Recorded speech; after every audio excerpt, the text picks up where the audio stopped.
অনেকটা পথ চলে এসেছি, ভীষণ ক্লান্ত লাগছে। আশেপাশে কোথাও পানিও দেখতে পাই না।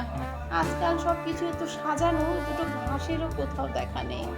ও বন্ধুরা, চলে এসেছো তোমরা?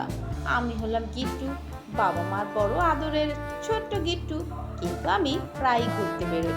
আজ চলে এসেছি এই বাগানে। তোমরাও এসছো?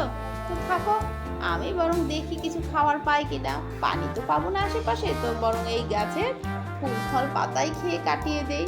না, ফলের তো দেখা নেই, কেবল ফুল আর পাতা। আচ্ছা যাকে দুটো পাতা খাই। এই কে রে, আমার এলাকায় ঢুকে পাতা খাচ্ছিস? হ্যাঁ, কে তুই?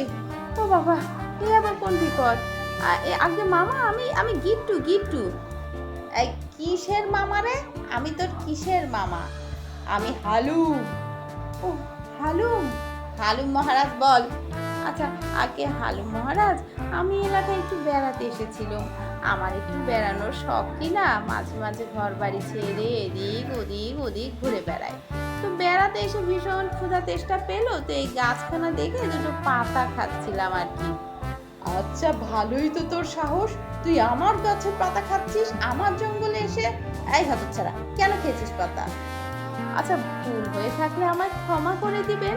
আসলে ফুল ফল পাতা এসব তো আমাদের মতো গরু ছাগল ঘোড়া ভেড়া গাধা এদের জন্যই, তাই ভাবলাম ক্ষুধাও লেগেছে, কিছুটা খেয়ে নেই।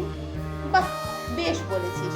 তো তুই কি জানিস হতচ্ছাড়া, তোদের মতো গরু ছাগল ঘোড়া ভেড়া এসব আমাদের মতো বাঘ সিংহের জন্য ভালো। ও বাবা, এবার তো বুঝি প্রাণে মারা দায়। এইবার প্রাণ বাঁচাই কি করে? প্রাণ কি করে বাঁচাই? হ্যাঁ, আচ্ছা, আমি তবে আজকে আসি, কেমন? এই, কোথায় পালাচ্ছিস? কোথায় পালাচ্ছিস? দাঁড়া বলছি। ও বাবা, বন্ধুরা, বেঁচে থাকলে আবার দেখা হবে, ভুলো না আমায়। আমি কিন্তু তোমাদের বন্ধু গিট্টু। পালাই! এই যা, কোথায় পালিয়ে গেল?